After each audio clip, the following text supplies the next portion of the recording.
atau tim impian.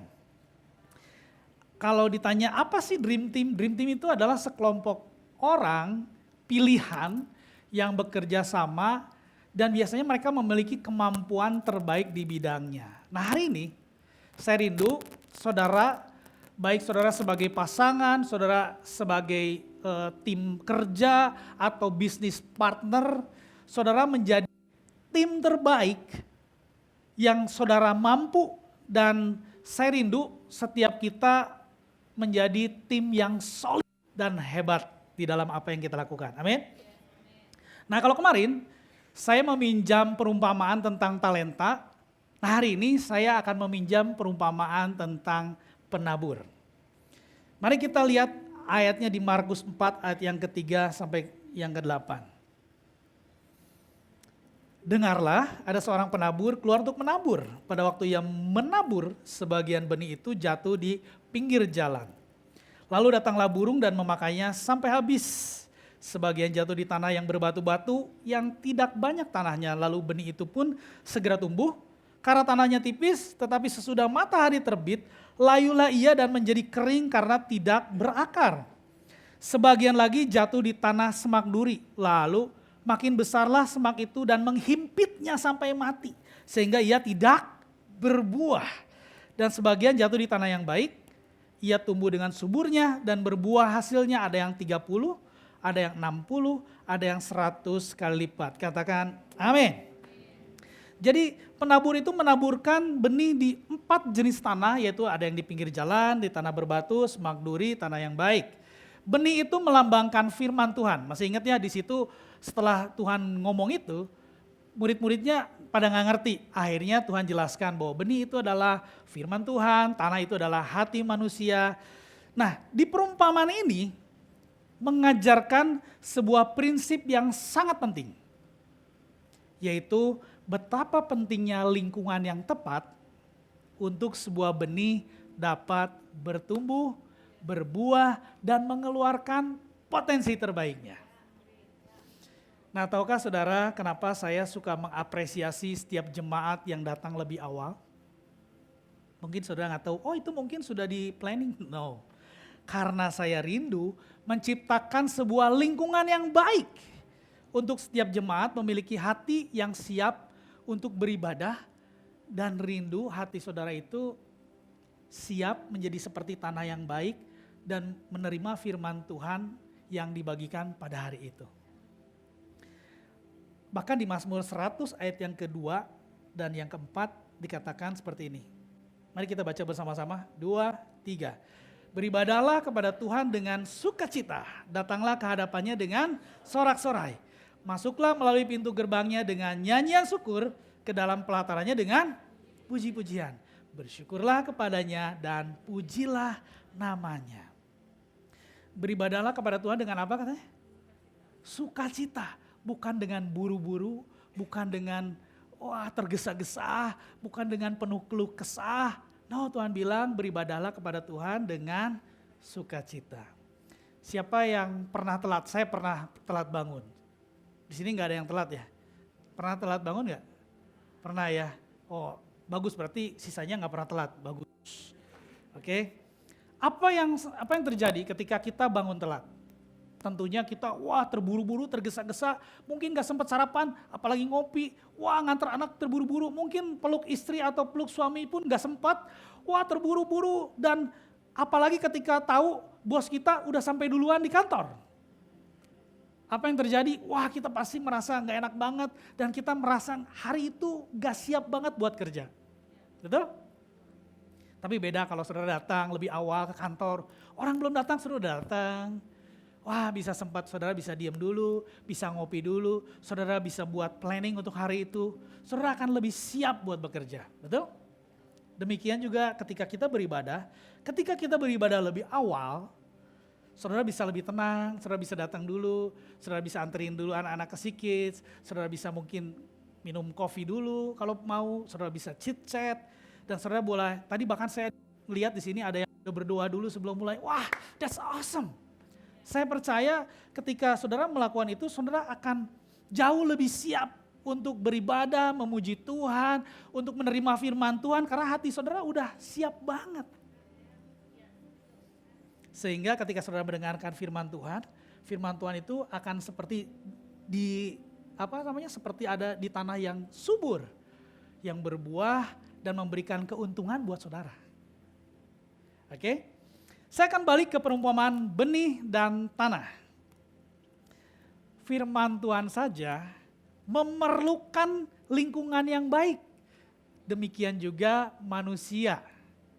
Manusia memerlukan lingkungan yang baik untuk mengeluarkan potensi terbaiknya, katakan amin. Manusia itu seumpama benih. Tadi benih mana sih? Wah, ini benihnya masih di dalam plastik. Oke. Saya ini mereknya ya, saya nggak endorse juga anyway. Ini adalah benih. Jadi manusia itu seumpama benih katanya. Dengan segala potensi, bakat, semua kemampuan yang ada di dalam dirinya itu adalah manusia. Manusia itu seumpama benih. Tetapi lingkungan itu seumpama tanah yang dibutuhkan untuk mengeluarkan potensi terbaik yang kita miliki. Boleh tolong dibuka? Minta bantuan, tolong dibuka tanahnya. Di sini dikatakan bahwa ketika benih ditanam, kalau benihnya ditanam di pinggir jalan, maka saudara tungguin sampai Tuhan Yesus datang pun, ini akan tetap di sini, nggak jadi apa-apa. Betul ya? Tapi ketika dikatakan si benih ini dimasukkan ke tanah yang berbatu, ditabur di tanah yang berbatu, tumbuh sih, tapi tanahnya tipis, udah gitu layu mati. Betul ya? Dan yang satu lagi, yang banyak semak duri. Saya nggak tahu ini duri apa, tapi banyak semak duri. Nah, apa yang terjadi? Dia tumbuh. Tapi nggak lama si benih itu dicekik dan akhirnya mati juga. Dan nggak berbuah karena tercekik. Tapi beda dengan yang terakhir, ketika si benih yang melambangkan kita ini ditanam di tanah yang baik,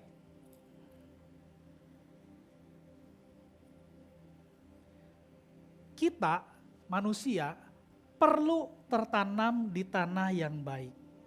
Kita perlu ada di lingkungan yang baik atau tim yang baik agar dapat membantu kita mengeluarkan semua yang terbaik, semua benefit yang sudah Tuhan taruh dalam hidup saudara dan memuliakan nama Tuhan. Kita perlu lingkungan yang baik, kita perlu tim yang baik. Tim adalah sekelompok orang yang bersatu, bekerja sama dengan satu tujuan tertentu. Betul ya? Nah, saudara bisa jadi tim dengan istri saudara, dengan suami saudara. Saudara bahkan bisa jadi satu tim dengan teman kerja saudara di kantor. Tapi saudara juga bisa jadi satu tim dengan mungkin partner bisnis saudara. Atau saudara jadi satu tim dengan anggota home cell saudara atau bahkan jemaat isi Jakarta lainnya. Nah, sebuah tim impian atau dream team, lingkungan yang baik memiliki ciri utama, yaitu mereka memiliki kesamaan dan kesatuan. Bilang bersama dengan saya, kesamaan, kesatuan. Nah, saya percaya bukan berarti ada kesatuan dan kesamaan, bukan berarti yang di dalam tim itu semuanya harus sama. No ya, semuanya sama semua. Pastor Yudi bahkan kemarin udah bahas, itu kalau sama semua namanya bukan unity tapi uniformity. Ya, keseragaman. Saya percaya tim bola yang hebat itu tidak terdiri dari 11 orang striker atau 11 orang kiper semua gitu ya. Kalau nggak striker semua atau nge-back semua. No, mereka terdiri dari orang yang punya kemampuan berbeda-beda membentuk sebuah formasi dan bekerja sama untuk satu tujuan bersama. It's okay, saudara nggak usah terganggu dengan AC dan segala macam. Ini ada angin puyuh, saya juga nggak tahu. But it's okay. Biarkan Bapak itu bekerja dan dengerin firman Tuhan aja, oke? Supaya firman Tuhannya nggak diambil sama burung gagak, oke? Jadi di dalam tim pastinya bisa jadi berbeda karakter, background, kemampuan, skill, mungkin beda-beda. Tapi mereka punya satu kesamaan. Nah, kita lihat bagaimana kita tahu bahwa kita ada di tanah yang baik. Kita ada di sebuah tim impian. Sebuah tim impian memiliki kesamaan. Kesamaan apakah? Yang pertama, kesamaan kepercayaan. Mereka memiliki kepercayaan yang sama. Betul? Mari kita lihat di Efesus 4 ayat yang ketiga sampai yang kelima. Bolehkah kita baca bersama-sama? 2. Ini kayaknya kurang 1 ya. Oke, saya baca ayat ketiga, nanti saudara baca ayat yang keempat dan seterusnya. Dan berusaha memelihara kesatuan roh oleh ikatan damai sejahtera. Ayat yang keempat. Bukan. Itu, iya betul. Lanjut, satu tubuh dan satu roh, sebagaimana kamu telah dipanggil kepada satu pengharapan yang terkandung dalam panggilanmu. Satu Tuhan, satu iman, satu baptisan. Sebuah tim yang hebat, tim yang solid, memiliki kepercayaan yang sama. Saya ambil contoh. Mungkin sebuah komunitas, contoh mungkin komunitas lari, ya. Sebuah komunitas lari itu terdiri dari orang-orang yang mereka punya satu kepercayaan yang sama. Misalkan mereka percaya bahwa lari adalah cara yang paling efektif untuk berkeringat dalam waktu singkat. Mereka berkumpullah, mereka lari bareng. Atau mungkin mereka percaya bahwa lari itu simple dan dapat dilakukan kapanpun dimanapun. Atau lari juga bisa membantu mereka memperluas networking mereka. Atau bahkan mungkin ada yang percaya bahwa lari adalah cara menjaga kesehatan jasmani, mental, rohani, bahkan cara yang efektif untuk memperkenalkan Kristus kepada orang lain lewat cara yang lebih alami, lewat jalan bersama. Seperti ICC Jakarta Runners misalkan. Saudara yang suka lari, saudara boleh join ICC Jakarta Runners ya.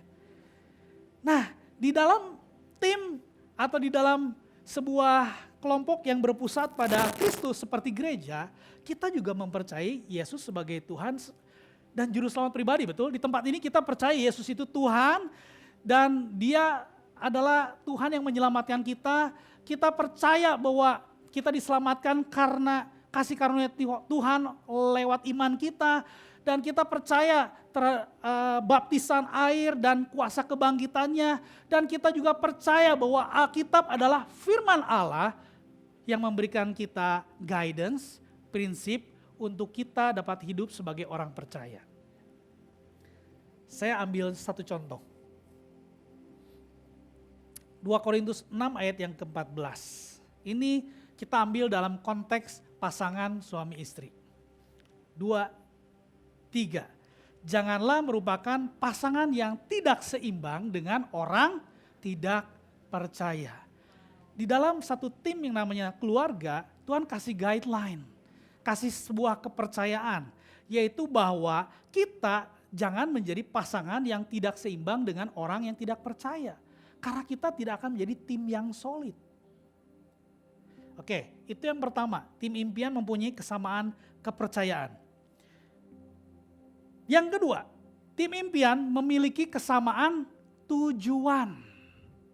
Bilang kiri kanannya, kesamaan tujuan. Saya percaya nih,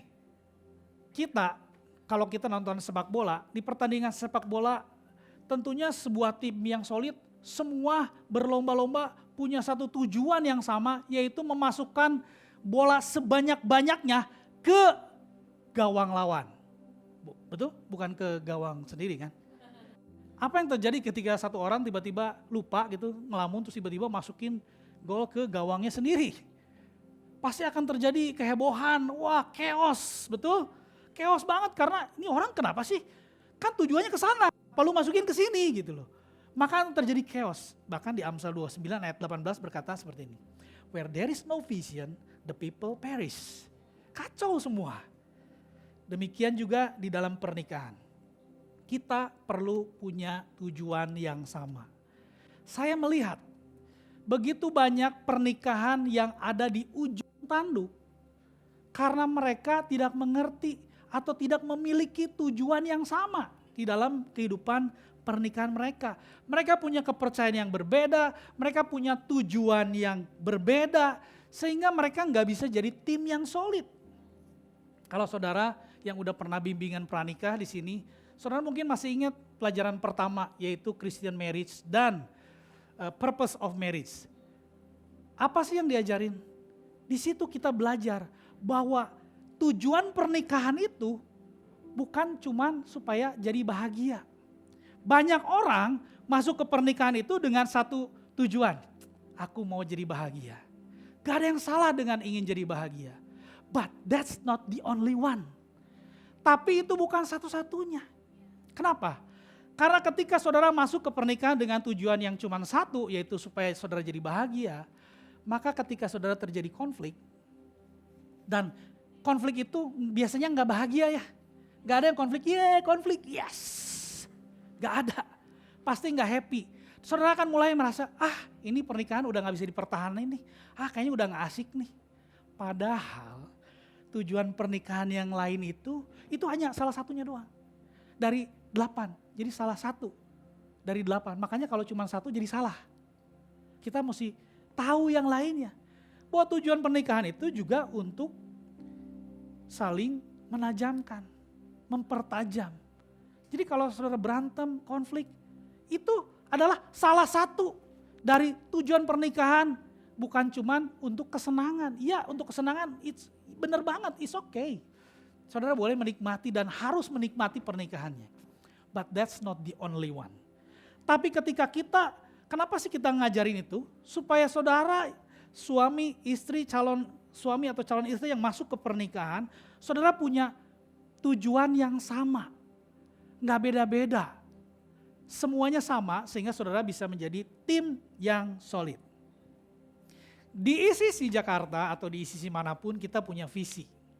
Visinya yaitu rumah bagi semua generasi yang kreatif, kuat, dan mempengaruhi dunia.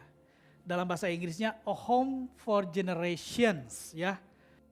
Kreatif itu apa sih? Kami rindu setiap orang memiliki sifat Allah yang kreatif. Mampu menciptakan dan membuat segala sesuatu menjadi lebih baik. Kuat, kami rindu membawa orang-orang mengenal Kristus. Karena kita percaya orang yang mengenal Tuhan akan menjadi kuat dan bertindak. Mempengaruhi dunia adalah akibat dari kita mengenal Tuhan dan menghidupi tujuan dan mengeluarkan potensi terbaiknya kita. Nah sekarang kalau saudara lihat di bahasa Inggrisnya mungkin beda ya, kalau di bahasa Indonesia nggak jelas. A home for generation. Kenapa nggak a house for generation? Karena yang kita bangun bukan sekedar bangunan rumah, tapi a home. Apa yang membedakan house dan home? Nah, di dalam home itu ada satu tujuan yang sama. Saya kasih lihat perbandingannya. Mari kita lihat. Kalau kita berpikir rumah itu hanya sekedar house, maka kita hanya akan tinggal bersama. Ada di satu bangunan mungkin sama melakukan sesuatu, tapi kita absen secara emosi, secara fungsi kita masa bodoh. Karena kita cuma tinggal. Contohnya ketika kita ngekos di satu tempat, ya kita ya tinggal aja di situ. Orang lain ya itu urusan orang lain. Oh ada yang nangis, ya itu bukan urusan kita gitu loh. Betul? Tapi di rumah kita nggak hanya tinggal bersama, tapi kita hidup bersama. Kita hadir secara emosi, ada kepedulian, ada kebersamaan, ada berbagi di kala suka dan duka. Di dalam house ada aktivitas, betul. Aktivitasnya ya berdasarkan kebutuhan masing-masing. Oke, gue ngantuk, gue pulang ke kosan. Gue mau mandi, and that's it. Ya udah, aktivitas masing-masing. Tapi di dalam rumah ada yang namanya efektivitas. Ada kerjasama dalam membangun sesuatu. Di rumah ini, di sisi, kita bersama-sama menjangkau dan membangun generasi yang cemerlang. Amin. Yang berikutnya di dalam rumah, di dalam house ada monolog, ya cuman ngomong, udah makan, itu beresin dong, udah cuma gitu doang, satu arah. Tapi di home ada dialog komunikasi dua arah dan lebih berbobot. Nah, di house juga bersifat individual. Ini hidup saya, urus aja hidup lu sendiri. Atau itu urusan lu, itu bukan urusan gua. Oke, di situ itu house, tertutup, hanya ada tujuan pribadi. But di dalam home ada namanya interaktif. Membangun hidup pribadi dan membangun tujuan bersama. Ada self-belonging, ada keterbukaan, ada berbagi tujuan bersama. Itu ciri-ciri yang kedua. Ciri-ciri yang ketiga dan yang terakhir, tim impian memiliki kesamaan nilai-nilai.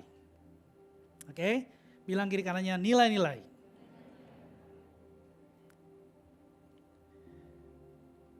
Di dalam ICC, di ICC kita punya 5 core value. Ada intimacy, ada fathering, ada selfless, ada excellent, ada generosity. Nah, saya nggak akan bahas semua, karena keterbatasan waktu kita hanya akan bahas satu saja. Oke, saya akan bahas mengenai intimacy. Nah, saya mau tanya di sini, saya pindahin dulu ya. Untuk membuat saudara memahami pentingnya kesamaan nilai di dalam, puji Tuhan, tumpah, selesai. Atraksi berakhir, bubar. Oke, wah thank you Tuhan. Oke, untuk membantu memahami, saya ingin bertanya. Saya di rumah, saya pelihara ikan. Dulu ikan begini. Saya mau tanya, siapa di antara saudara yang pelihara ikan? Oh banyak ya? Ada lagi di sebelah sini, ada pelihara ikan? Ikan apa? Ikan koi. Ada lagi ikan apa? Kalau ikan bakar bukan peliharaan ya. Itu, tapi bisa juga sih peliharaan yang diolah oleh mbak saudara sehingga menjadi sebuah hidangan, bisa juga. Nah, saudara, saya mau tanya, supaya ikan bisa hidup, ikan itu butuh apa? Exactly. Itu sama banget dengan apa yang saya pikirkan waktu pertama kali saya pelihara ikan. And you know what? Ini yang terjadi. Satu-satu ikan saya mulai menghadap Sang Pencipta. Hari kedua, hari ketiga, tepat seperti perumpamaan tadi penabur, satu-satu mati, meninggal. Setelah korban mulai berjatuhan, akhirnya saya mulai mengerti bahwa yang dibutuhkan oleh ikan untuk dapat hidup itu bukan cuma air, tapi air yang baik. Air yang baik. Hah, air yang baik maksudnya gimana? Baik gitu, enggak. Air yang baik. Air yang baik dihasilkan oleh sistem filtrasi yang baik. Kalau saudara berpikir ikan dimasukin ke toples begini, terus saudara ingin melihatnya for the rest of your life, forget it, lupakan. Tunggu aja 2 hari paling lama. Mereka akan jadi hidangan berbentuk lain. Mungkin jadi tim nyonya atau apapun lah.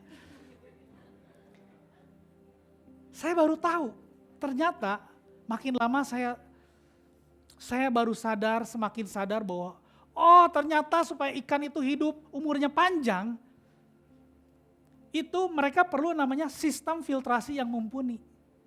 Di situ ada namanya media, ada media mekanis, ada kayak apa tuh namanya, kayak kapas gitu ya, ada media biologis, ada media kimia. Sehingga si ikan itu hidupnya bahagia. Dia bisa hidup panjang, bahkan bukan cuma hidup. Dia bertumbuh, berkembang, bahkan bermultiplikasi. Nah sama. Sebuah tim impian itu perlu punya yang namanya value yang sama. Nilai-nilai yang sama. Supaya setiap anggota tim punya budaya yang serupa. Bekerja sama dan mengeluarkan potensi terbaik mereka untuk satu tujuan bersama. Nah hari ini saya akan bahas satu aja. Oke? Intimasi, yaitu membangun persekutuan yang dalam dengan Tuhan dan sesama.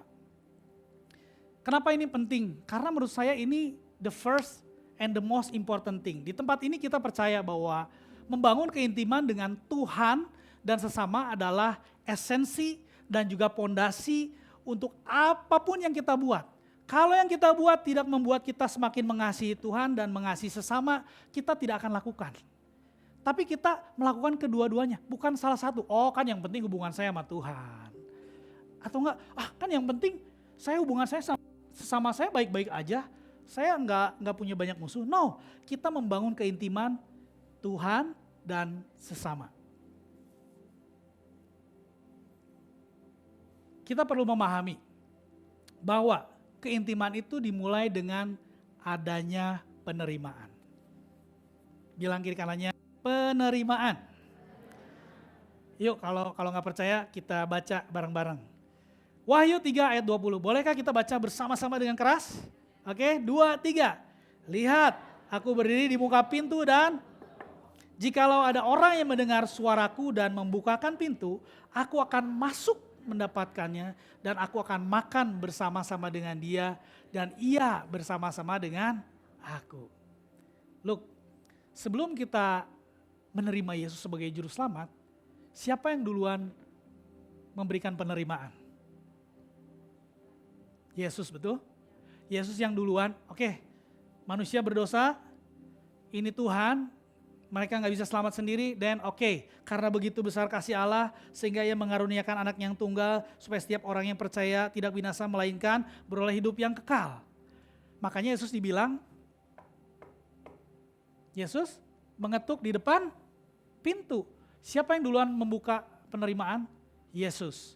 Tapi berikutnya ketika kita membuka pintu kita, maka di Wahyu tadi bilang apa? Yesus akan masuk mendapatkan kita dan akan makan. Itu ngapain? Itu adalah aktivitas yang intimate, intimacy. Makanya saudara kalau ngedating itu biasanya exactly. Saya tahu. Nah, saya percaya di sisi kita menerima orang sebagaimana adanya mereka. Kita nggak pilih-pilih, kita adalah sekumpulan orang berdosa yang diselamatkan oleh kasih karunia Yesus untuk menerima orang berdosa lainnya. Supaya apa? Mereka akhirnya memiliki keintiman dengan Tuhan dan hidupnya diubahkan.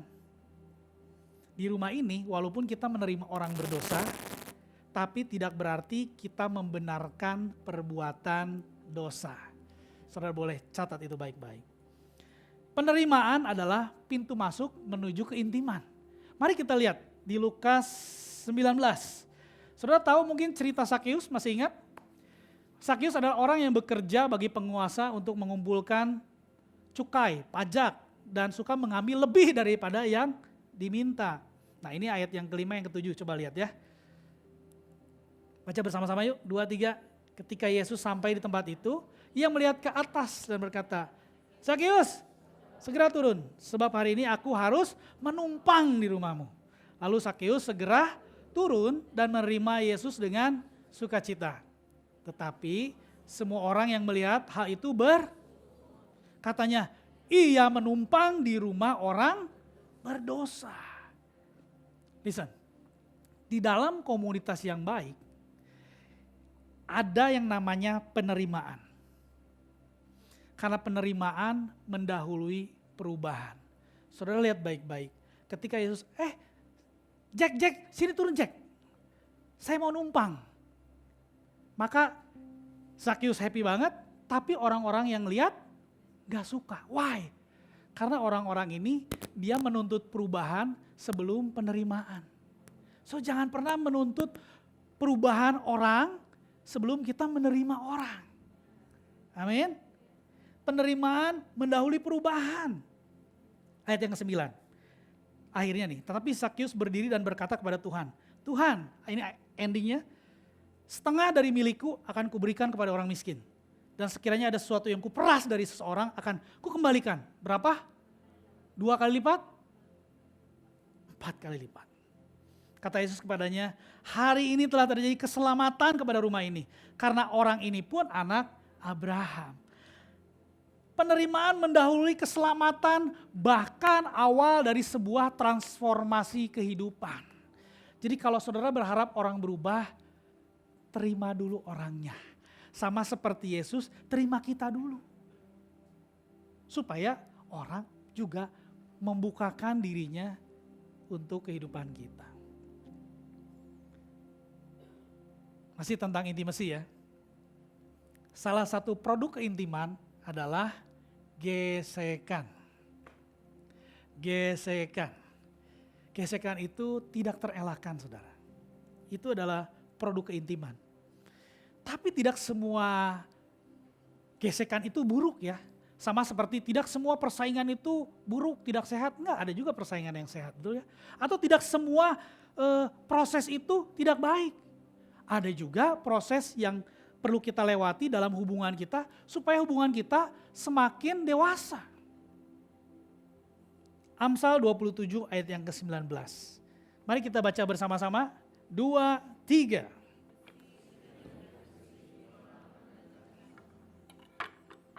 Oke. Sekarang ikannya turun. Sekarang ganti talenan. Sekarang mari kita masak ikannya bersama-sama. Kira-kira hari ini menunya apa yang enak ya? Besi menajamkan besi. Manusia menajamkan sesamanya. Saudara tahu, mungkin kalau saudara belum pernah masak, karena saya punya background sekolah masak, pernah kerja di restoran juga, di hotel. Jadi saya mengerti banget pentingnya pisau yang tajam. Saudara tahu nggak kalau chef itu mau masak, dia biasanya ngapain dulu? Dia ngasah pisau. Tahu nggak kenapa dia harus ngasah? Ada yang tahu nggak? Karena sebelumnya dia pakai buat motong. Kalau motong itu biasanya pisau ketemu apa? Kalau ya ketemu talenan, ya betul. Masa ketemu leher? Ya ketemu talenan lah. Kan ini konteksnya di dapur ya saudara-saudara ya, jangan terlalu liar ya. Ya. Kalau namanya pisau pasti ketemu talenan lah. Nah, inilah yang menyebabkan pisau itu tumpul. That's why biasanya apalagi chef Jepang, setiap kali mau masak dia pasti akan mulai mengasah. Dengan cara apa? Menggesekkan, betul? Bisa nggak gesekan jauh? Terus jadi tajam gitu? Bisa? Kalau saya makanya kalau BPN suka nanya, pacaran udah berapa lama? Sudah 7 tahun. Pernah berantem kah? Nggak pernah kita. Saya pernah berantem. Kita selalu rukun, damai, sejahtera, ada sukacita. Berantem sekarang.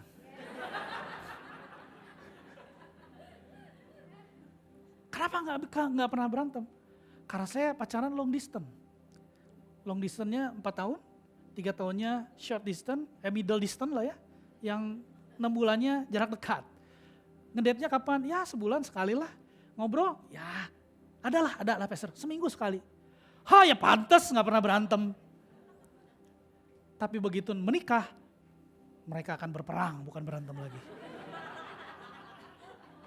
So kenapa dibilang besi menajamkan besi?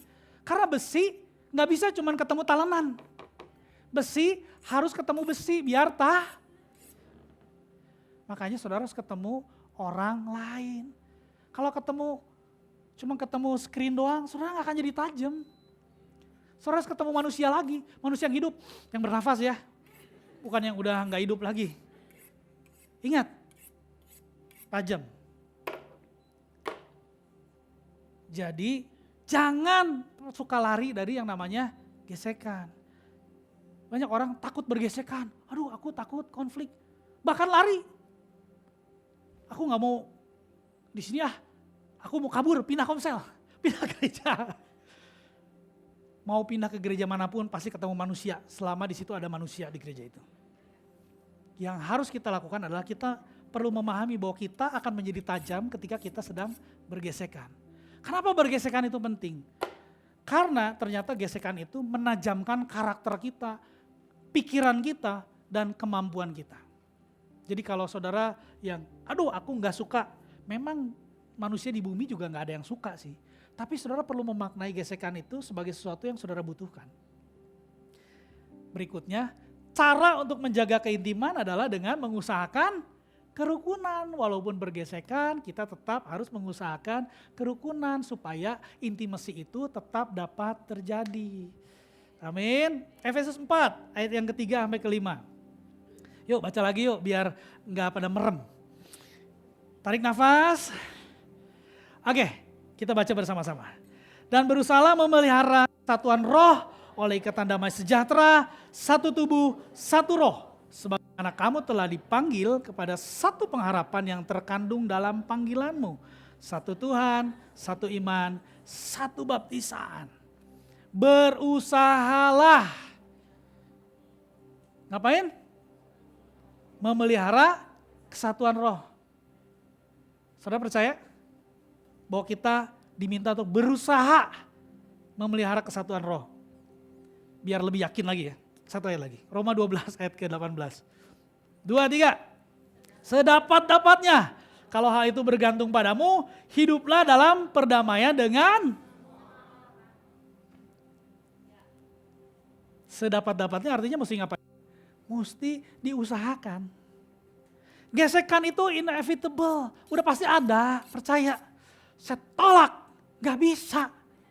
Tolak dalam nama Yesus, gak bisa, pasti ketemu. Ya.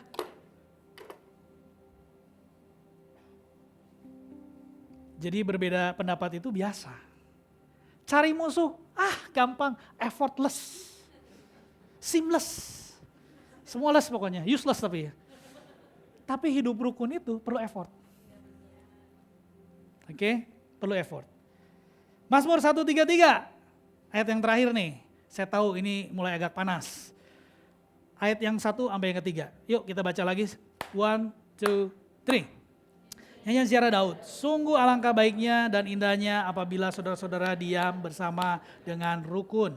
Seperti minyak yang baik di atas kepala, meleleh ke janggut Harun dan ke leher jubahnya. Seperti embun gunung Hermon yang turun ke atas gunung-gunung Sion. Sebab kesanalah Tuhan memerintahkan berkat kehidupan untuk selama-lamanya. Kenapa kita perlu menjaga kerukunan? Karena kerukunan menarik berkat. Jadi perlu gak kejar berkat? Gak usah. Kejar kerukunan. Supaya berkat yang ngejar. Terakhir.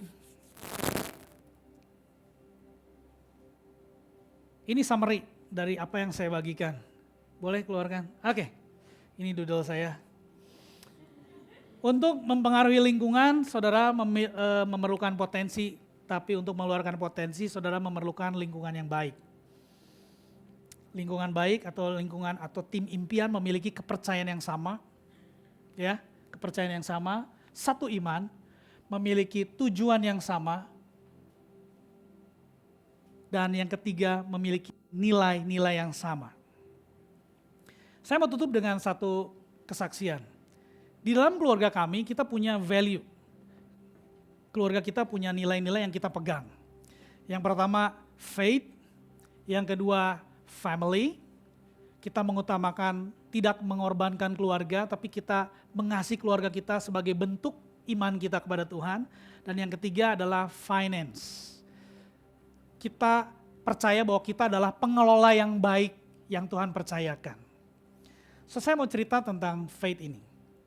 Saudara tahu di sini kita suka ada yang namanya clubhouse. Oke, kita panggil narasumber yang kompeten, yang mereka berbisnis atau hebat di bidangnya.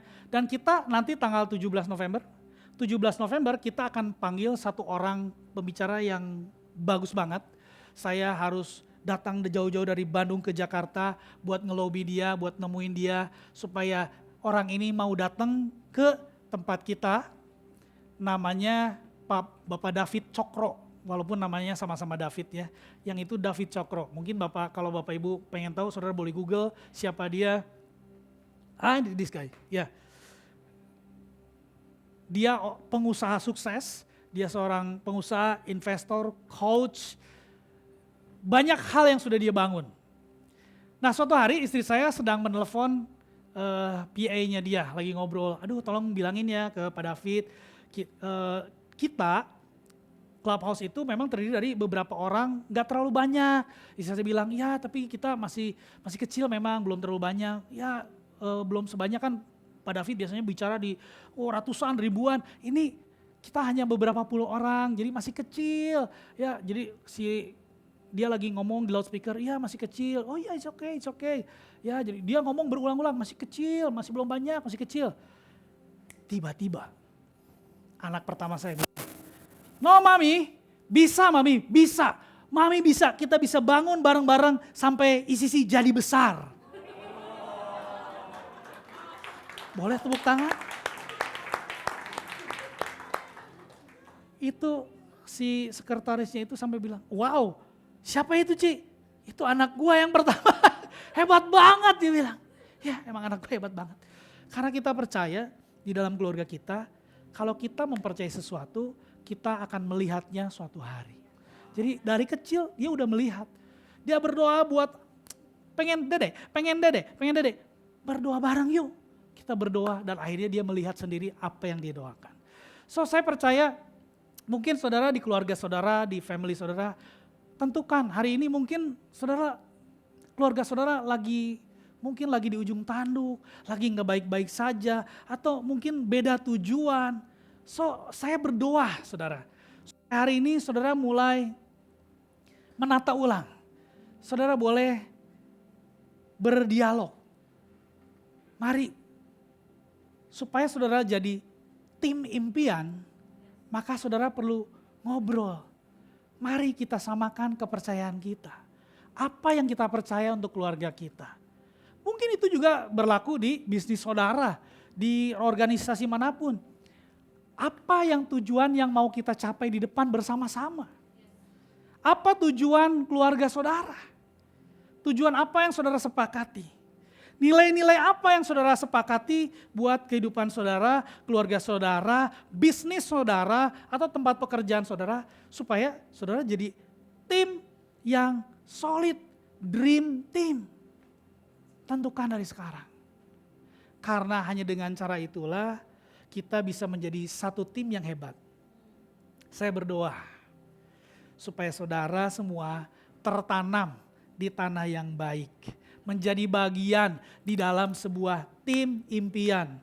Karena dunia sedang menantikan potensi saudara dan seluruh hal yang baik yang ada di dalam kehidupan saudara.